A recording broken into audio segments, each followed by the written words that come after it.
Bonjour à tous et bienvenue sur ce web-série dédié aux dernières tactiques des fraudeurs. Nos trois intervenants, Solange Belkayat-Fuchs, journaliste et reporter IT Social, Julien Levrard, responsable sécurité des systèmes d'information chez OVH Cloud, et enfin Yulia Luciani, experte en fraude et risque intelligence chez RSA Security, vont vous apporter, on l'espère, un éclairage sur ces dernières tactiques des fraudeurs, comment y remédier et quels sont les risques encourus. Vous avez un chat, donc n'hésitez pas à poser vos questions en live, nous y répondrons. Allez, c'est parti. Malware, phishing, vol de données, dark web. Que risquez-vous? Comment éviter ces attaques? C'est parti avec l'édito de Solange.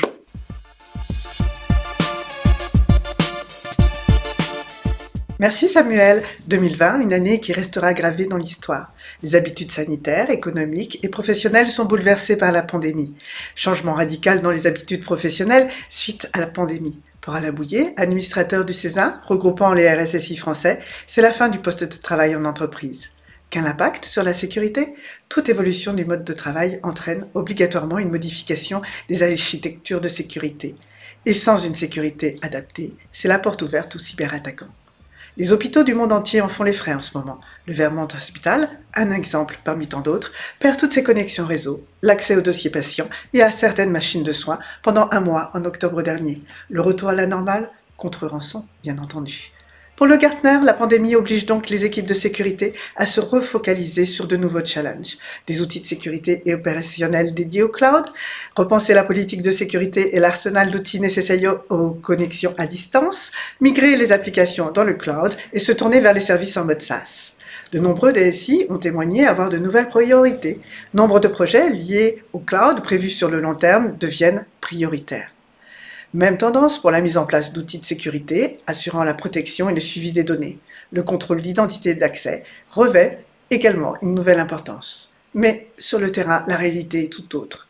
Une étude CSA, Inetum, montre que déjà plus de 79% d'actifs occupés utilisent des outils numériques au quotidien, alors que 32% des dirigeants n'ont pas encore entamé de transformation numérique, ce qui signifie aucune mise en place d'une protection adaptée au nouveau contexte. De plus, l'accès à distance est réalisé avec du matériel professionnel, comme avec le PC personnel. L'accès à distance démultiplie alors la surface d'attaque d'une entreprise. Une évidence pour les cybercriminels qui adaptent leurs attaques à la nouvelle situation, notamment les spécialistes en phishing, toujours à l'affût du vol de données, login, mot de passe, numéro de carte de crédit, etc. Ainsi, la pandémie s'est accompagnée d'une forte augmentation de courriels de phishing et scams sous divers prétextes liés au Covid. 667%. C'est le taux de croissance en seulement un mois de scam phishing pendant la pandémie. Également sont apparues des vagues de phishing par SMS, se réclamant d'un organisme gouvernemental et renvoyant vers un site web maquillé également comme un site gouvernemental. Cette période a également connu une forte poussée de vol d'identité numérique via des opérations de phishing ou de spear phishing, c'est du phishing ciblé. Et également une vague d'infection par virus chiffreur, ransomware, Covidlock, Maz, etc. Selon le dernier rapport de l'ENISA sur le phishing, l'email ne sera plus pour longtemps le support principal de cette attaque. Les réseaux sociaux comme WhatsApp deviennent également des vecteurs privilégiés. À noter également une utilisation de l'IA qui devrait rendre encore plus difficile la défense. Et aujourd'hui, les cibles les plus prisées ne sont plus les services de paiement ou financiers, mais les services en mode SaaS et les services webmail. Confinement oblige. Le phishing as a service est une grande tendance. Sous forme de souscription, 50 à 80 $ par mois, il permet à tout novice de lancer une attaque d'un niveau technique élevé. À rappeler que le phishing n'est souvent que le prélude à d'autres attaques plus complexes, utilisant notamment des malwares. 94% de ces malwares atteignent leur cible encore via des emails. Le terme malware regroupe les cryptominers, les virus, les ransomware, les worms ou les spyware. L'objectif est de voler information ou identité, espionner ou planter un service. L'Emotet est la souche de malware la plus répandue en 2019. Les malwares visent de plus en plus les entreprises. L'ubérisation des attaques est une grande tendance. Le malware as a service pour des attaques ciblées avec un loader initial, un serveur command and control et une backdoor pour prendre intégralement le contrôle de la machine infectée. Avec une augmentation d'activité de 265% sur 2019, le malware fileless qui ne contient pas d'exécutable est la grande tendance. Pour ces raisons, son taux de réussite est 10 fois plus élevé. Tous les types d'attaques en fileless vont s'afficher sur votre écran. Pour finir, un petit mot sur les botnets. Le trafic lié aux botnets ne cesse d'augmenter, plus 71,5% depuis 2018. La Russie est au premier rang en termes d'hébergement de botnets, suivi par les USA. La France arrive en 5e position. Merci. Merci Solange pour ce panorama des dernières tendances en cybersécurité. On continue tout de suite avec le témoignage de Julien Levrard, RSSI chez OVH Cloud, et leurs réponses apportées pour sécuriser leurs services cloud fournis à des millions de clients. C'est à toi, Julien. Merci Samuel. Alors effectivement, OVH Cloud fournit des services cloud à plusieurs millions de clients. Nos clients sont des particuliers, des indépendants, des PME, des grands comptes, des administrations, enfin tout type d'organisation. On est avant tout une entreprise du numérique et le premier moyen de communication qu'on a avec nos clients, c'est l'interface client justement et les emails. Alors comme l'a dit Solange, 94% des attaques par phishing se font par email, ce qu'on constate également chez OVH Cloud. Tous nos clients hébergent des systèmes d'information qui comptent pour eux, leur site web, leurs emails, leurs fichiers, leurs applications métiers, et du coup les communications d'OVH Cloud sont extrêmement importantes pour eux.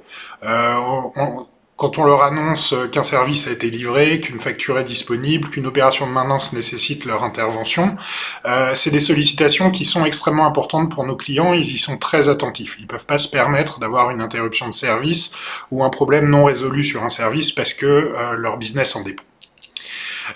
Les attaques par phishing, pour nous, c'est une problématique évidemment de protection des clients, mais également de protection de la marque et de la réputation d'OVH Cloud.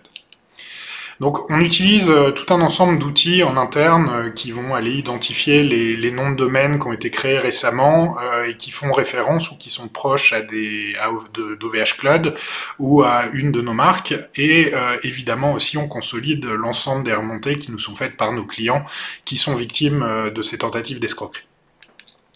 Donc comme l'a dit Solange, le nombre d'attaques est en forte hausse depuis le début de la pandémie.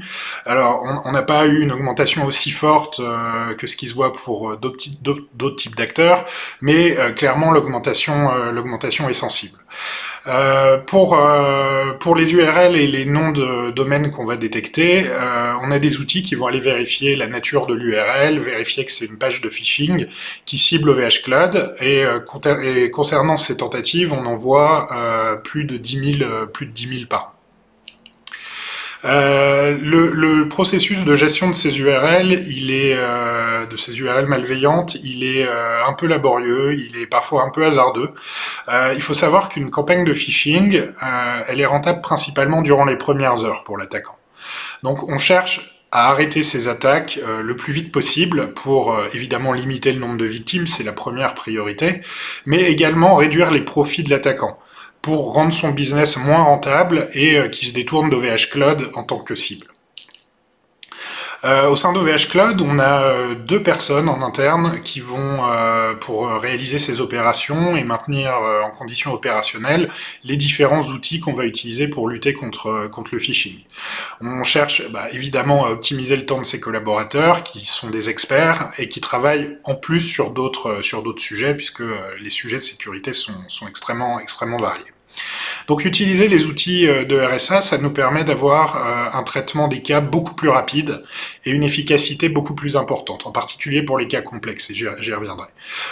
Quand je parle de cas complexes, par exemple, c'est les hébergeurs qui sont inconnus, ceux pour lesquels on n'a pas de contact qui nous permettent d'actionner des plans d'action, qui sont dans des pays difficiles d'accès, etc. Donc, les URL, elles sont qualifiées à la main par les équipes d'RSA, ce qui fait qu'il y a très peu de faux positifs, et RSA maintient maintient des liens très forts avec les principaux hébergeurs. Ça permet une vraie accélération des procédures, et évidemment, l'investissement qui serait nécessaire pour disposer de la même efficacité serait considérable. RSA ont les objectifs en termes de délai de traitement. On a à peu près 50% des cas qu'on leur soumet qui sont traités en moins de 12 heures et 75% qui sont traités en moins de 24 heures. Et sur la totalité des cas qu'on va soumettre à RSA, on constate moins d'1% d'échecs sur les cas sur la plateforme, ce qui est assez impressionnant. Par ailleurs, il y a d'autres aspects extrêmement positifs du service. RSA, ils ont des techniques de contournement du géophishing qui sont hyper performantes. Et clairement, si on voulait déployer nous-mêmes ce type d'infrastructure qui permettent de contourner ces blocages, ça nous demanderait un investissement et une charge opérationnelle extrêmement importante. Le dashboard et le suivi des cas dans l'outil mis à disposition par RSA, il est bien pensé avec des statistiques sur la localisation des hébergeurs ainsi que les temps de réactivité sur le traitement des cas. Ça nous permet de piloter la prestation avec une grande précision et ça nous fournit des métriques et des informations intéressantes sur les attaquants. Alors, nos recommandations sur ce dispositif, nous tel qu'on l'utilise, on l'utilise principalement en aide pour les cas difficiles et on va recommander ça. C'est très compliqué de développer le même service en interne, comme je l'ai déjà dit, même en disposant des compétences et des ressources, ça nécessite une vraie charge opérationnelle et des process extrêmement lourds. Donc, par contre, je pense que même si on sous-traite un certain nombre de cas, même si on transfère à RSA la responsabilité de traiter les cas les plus compliqués, c'est important de rester maître du processus. Et notamment de prévoir des ressources en interne pour le suivi, notamment juridique pour les cas les plus importants, ou par exemple quand on a une procédure UDRP, par exemple. Alors pour ça, il faut garder une bonne compréhension de l'implémentation du process.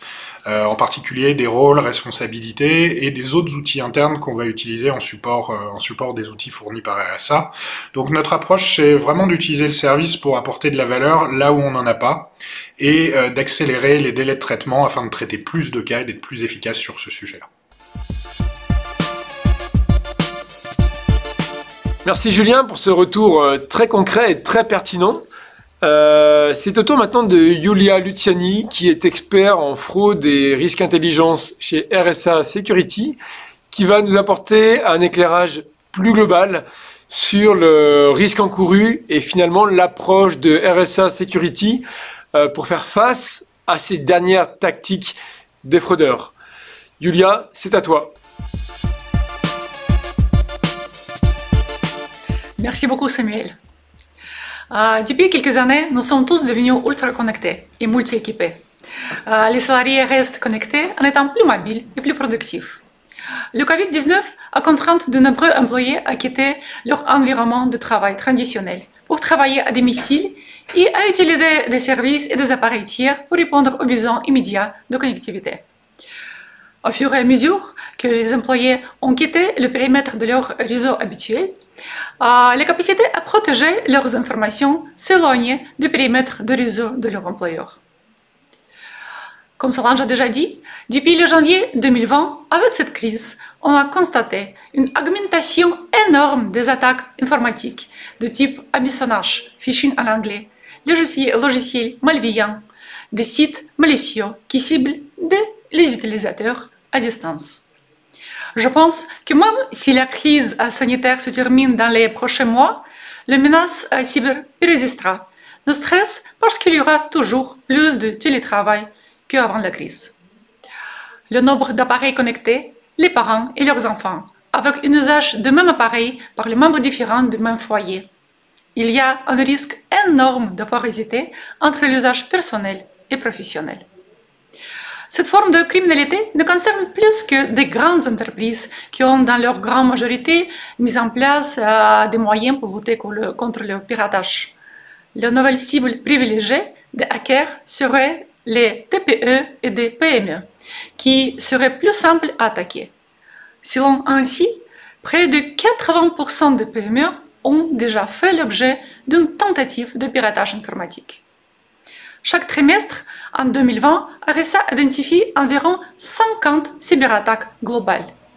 D'habitude, le plus grand pourcentage de celles-ci étaient des attaques de phishing, représentant 54% de toutes les attaques identifiées avec l'abus de marques qui était le deuxième vecteur d'attaque le plus important, avec 35% du total des attaques.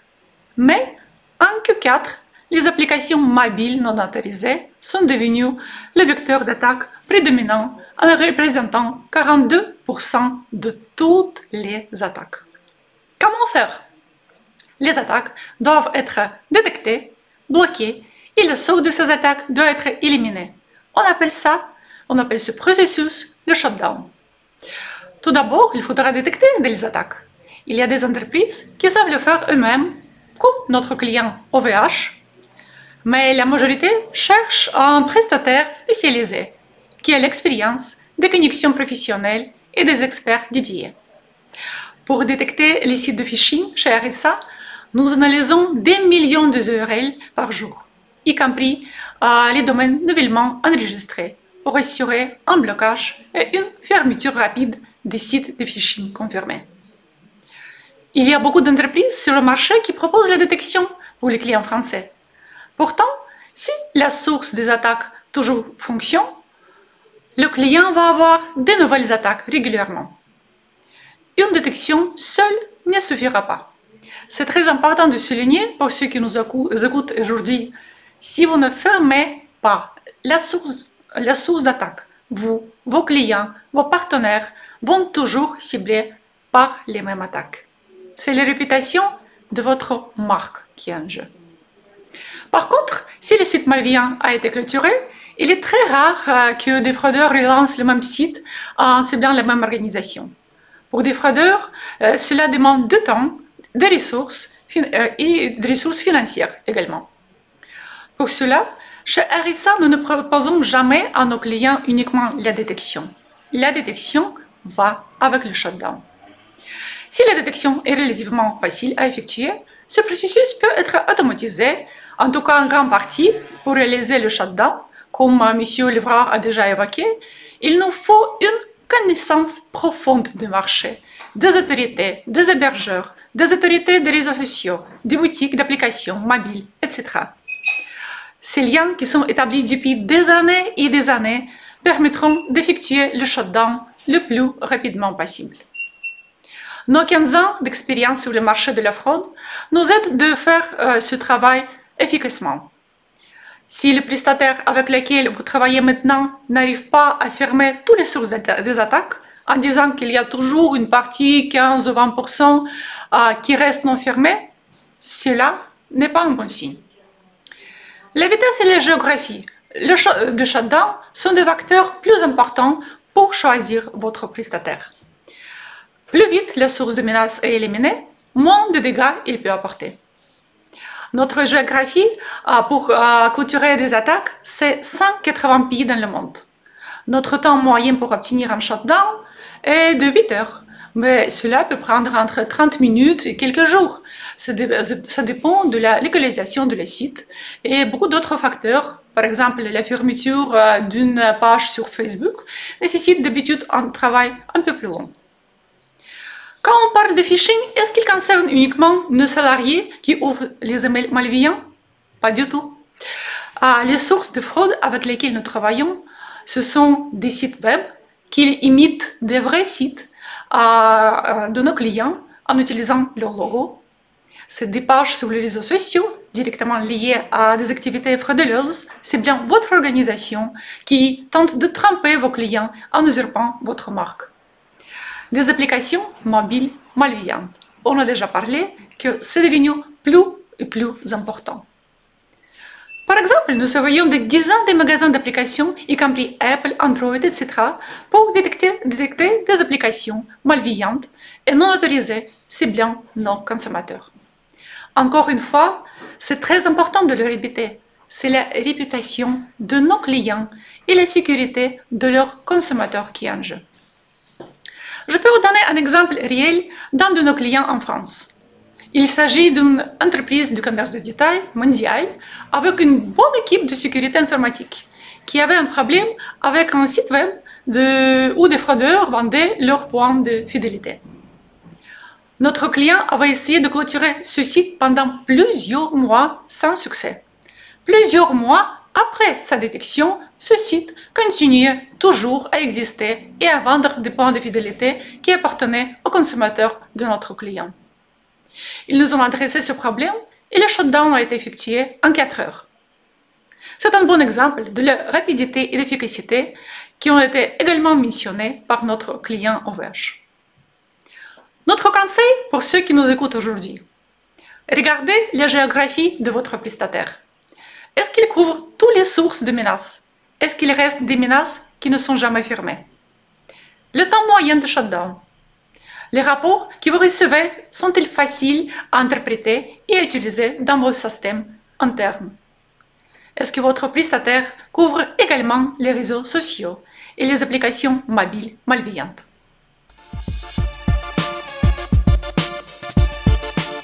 Merci Yulia pour ta présentation. D'ailleurs, vous pouvez télécharger le livre blanc de RSA Security sur le lien qui s'affiche à l'écran. Et on continue maintenant avec un deuxième sujet tout aussi d'actualité, le vol de données et les risques et les conséquences encourus avec l'édito de Solange, qui sera suivi ensuite d'une nouvelle expertise de Yulia pour conclure ce web-série. Solange, c'est à toi. Merci Samuel. Le vol de données a toujours existé, mais la généralisation de la transformation numérique amplifie le phénomène, à tel point que la protection des données devient la priorité numéro 1, non seulement des DSI, mais également des directions générales. Rien de bien étonnant à cela, lorsque l'on connaît le coût moyen d'une fuite de données évalué à 3,86 millions de dollars par le Ponemon Institute. Près de 40% de ce coût, soit 1,52 million de dollars, est directement lié à la perte d'activité. Pour 70% des personnes interrogées, le coût est impacté par la pandémie. Le télétravail alourdit la facture du fait de mauvaises communications entre collaborateurs. Et pour 76% des entreprises, le délai de remédiation est accru par le télétravail suite à une intrusion. Enfin, le recours à une main-d'œuvre à distance augmenterait de plus de 137 000 dollars la facture de 3,86 millions de dollars liée à la perte de données en cas de fuite d'informations. Plus un pays est numérique, plus il est la cible des pirates. Et c'est le cas pour les États-Unis, qui est le premier pays impacté par les coûts suite à une brèche. La perte moyenne par affaire se situe aux environs de 8,6 millions de dollars, contre 4 millions de dollars en France, 6e dans le classement par coût. Il a noté que plus de 52% des fuites sont le résultat d'attaques malveillantes. Le secteur de la santé est celui le plus touché aujourd'hui par les attaques de ransomware. Les données volées alimentent les places de marché mafieuses du dark web. Avec une durée avant détection d'une intrusion de 280 jours contre plus d'1 an dans les études précédentes, la maîtrise des outils de détection s'améliore en 2020. Les données personnelles représentent aujourd'hui 80% des données volées. Elles sont facilement monnayables.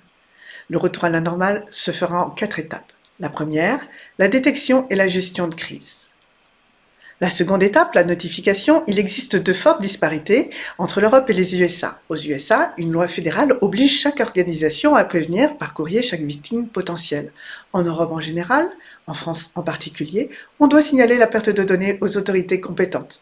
La CNIL, l'ANSSI, RGPD oblige. La troisième étape, c'est la perte d'activité. Elle peut être liée, entre autres, à l'interruption du système informatique, conséquence d'une panne, ou la perte de clients. Enfin, la réponse a posteriori correspond aux frais immédiats post-attaque. Par exemple, la mise en place d'un centre d'appel à destination de clients victimes. Si les secteurs les plus frappés par le vol d'identité sont ceux du secteur médical et du monde financier, car les informations collectées sont immédiatement monnayables, lots de cartes bleues, données confidentielles de santé, elles s'échangent sur des places de marché cachées dans le dark web. Et elles sont donc isolées des outils de recherche grâce à un empilement de liaisons chiffrées. Le dark web, c'est un réseau à accès totalement anonymisé via les darknets, ce qui en fait un endroit privilégié pour tout commerce frauduleux. On ne connaît pas l'adresse IP de celui qui y circule, on ne connaît pas l'hébergeur de ces services cachés. Les darknets, ce sont des petits réseaux, amis à amis, de pair à pair, jusqu'aux grands réseaux, Tor, I2P ou Freenet. Le Deep Web est la partie de l'Internet qui n'est pas indexée par les moteurs de recherche. Pour l'atteindre, il faut donc employer des moyens spécifiques, via des logiciels, des configurations ou des protocoles. Lorsque les données subtilisées ne sont pas financières, elles ont pu être volées pour différentes raisons, espionnage, chantage, lanceurs d'alerte. Dans tous les cas, ce sont des données vouées à être publiquement publiées, notamment via des sites comme Pastebin, qui sont des plateformes de diffusion anonyme de contenu. En conclusion, dans tous les cas, on se rend compte que la e-réputation d'une entreprise est vitale pour son activité et sa bonne santé financière. Or, aucune n'est à l'abri de perdre ses données. Merci. Merci Solange, et pour conclure ce web-série, Yulia Luciani va nous expliquer comment RSA parvient à prévenir ces attaques ou tout simplement intervenir pour stopper la fraude et récupérer les données. Yulia, c'est à toi. Merci beaucoup Samuel. Effectivement, les fraudeurs utilisent tous les moyens pour approcher votre business, mais pour effectuer leurs crimes, ils ont besoin d'informations sur leurs victimes. Comment montent-ils l'argent de vos comptes, par exemple? D'où prennent-ils cette information? Je trouve personnellement que le service d'investigation lié à la marque de nos clients est un service le plus impressionnant et le plus passionnant chez RSA. C'est vraiment incroyable tout ce qu'on trouve avec nos experts dédiés et comment ces recherches aident nos clients de se mieux protéger. Des informations sensibles sur votre entreprise, les données de vos consommateurs. Ce type d'informations se trouve sur le dark web ainsi que sur le web. Effectivement, comme dans le monde du commerce classique, avec des boutiques de vêtements, d'alimentation, etc., dans le monde criminel, il y a des boutiques où on achète des données des clients, des informations personnelles, des cartes de crédit. Ici, par exemple, vous voyez une boutique de cartes de crédit apparue sur le dark web. C'est un vrai magasin avec ses règles, ses promotions, etc. Seulement au troisième trimestre 2020, RSA a récupéré 9000 cartes uniques compromises dans les magasins de cartes de crédit en ligne et des canaux de communication. Ici, nous voyons les conversations sur Facebook Messenger, une vente d'informations sur un compte bancaire en Indonésie. Le fraudeur propose de continuer les discussions sur WhatsApp. Les discussions continuent sur WhatsApp avec des données plus précises sur un compte réel dans une banque réelle. Qu'est-ce qui se passe ensuite? Un fraudeur achète des informations sur un compte. Ensuite, il va utiliser pour transférer l'argent, faire des achats, etc. Mais pourquoi on fait ce genre de recherche?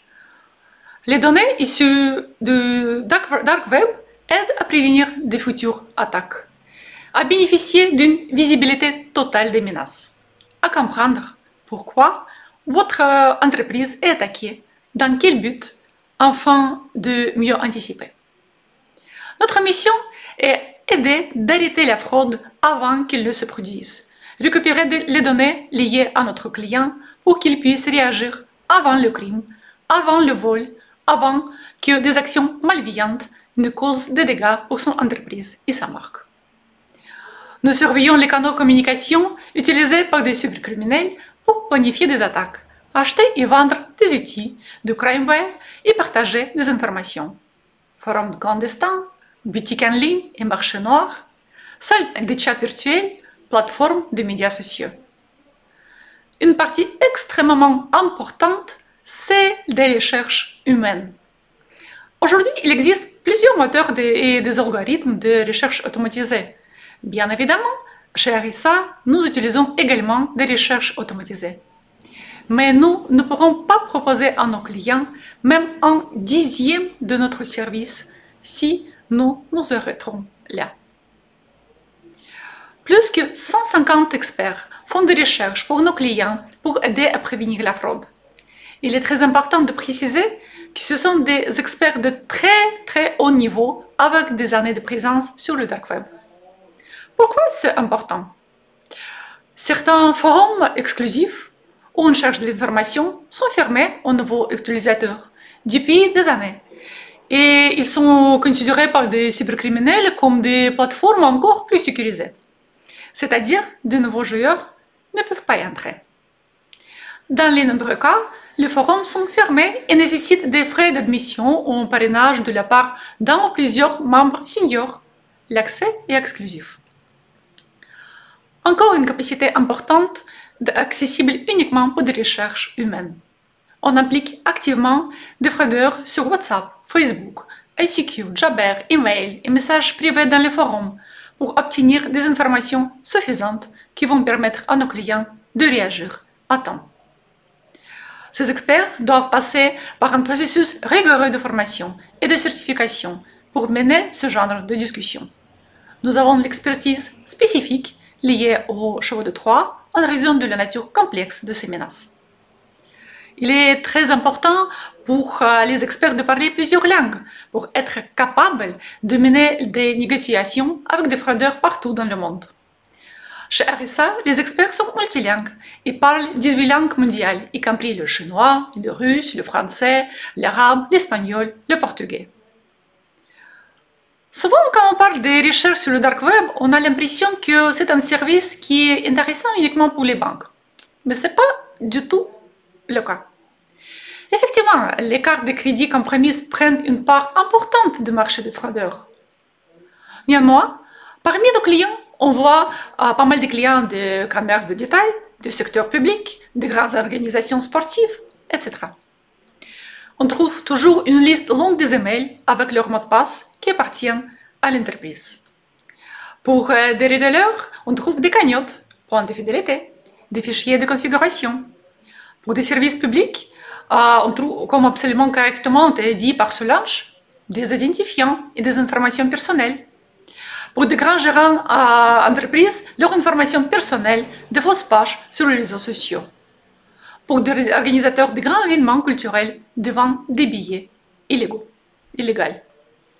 On trouve également sur Google Maps et d'autres sources ouvertes des modifications non autorisées, par exemple des faux numéros de téléphone de service client. Sur le numéro de téléphone jetable, on trouve des messages SMS concernant votre organisation. En gros, plus notre monde est digitalisé, plus les entreprises et leurs clients deviennent vulnérables. L'autre élément important, des fraudeurs ont élargi leur champ d'action par rapport au seul dark web. Nous voyons leurs échanges sur Telegram, on les voit sur ICQ, dans les groupes spécifiques asiatiques. Ici, on voit l'autre image d'un groupe de fraudeurs en Asie. Finalement, pour illustrer notre travail, je vous propose un cas de nos clients réels. Un client qui gère plusieurs centaines de points de vente en France. Ce client vend sa production en utilisant le self-service, une caisse électronique. Avec nos recherches, parmi les informations plus ou moins habituelles pour ce genre de client, nous avons identifié sur le dark web également une astuce qui avait été trouvée pour tromper ces machines. En payant 2 € seulement, les fraudeurs pouvaient acheter des articles pour des centaines d'euros. Bien sûr, il s'agissait d'un bug informatique qui a été corrigé rapidement grâce à notre collaboration. Un autre client, une association pour laquelle sa réputation était capitale. Ce client souffre de la diffusion d'informations fausses, d'informations sensibles qui apparaissent sur les réseaux sociaux. Ce genre d'informations endommage la réputation de notre client, ses gérants et ses membres. Nous trouvons les pages en question, nous discutons avec des autorités et si nous disposons de suffisamment de preuves de l'activité illégale, avec notre service de shutdown, la page est fermée. Bien sûr, il faut bien être conscient et ne pas confondre la liberté d'expression et l'activité illégale qui apporte un dommage à une organisation. Si vous travaillez avec des consommateurs, avec des citoyens, s'il vous faut protéger votre marque, votre réputation, c'est une bonne raison de commencer à réfléchir. Est-ce que votre protection actuelle est suffisante? Merci beaucoup. Merci à tous d'avoir suivi ce web-série et merci à nos 3 intervenants pour leur présentation de qualité. Si vous n'avez pas posé vos questions sur le chat, c'est encore possible de le faire en nous écrivant à contact@itsocial.fr. Je vous redonne également le lien pour télécharger le livre blanc de RSA Security sur la gestion de la fraude omnicanal, comment identifier et stopper la fraude en temps réel. Quant à moi, je vous remercie pour votre attention et vous dis à bientôt pour un prochain web-série sur IT Social. Bye bye.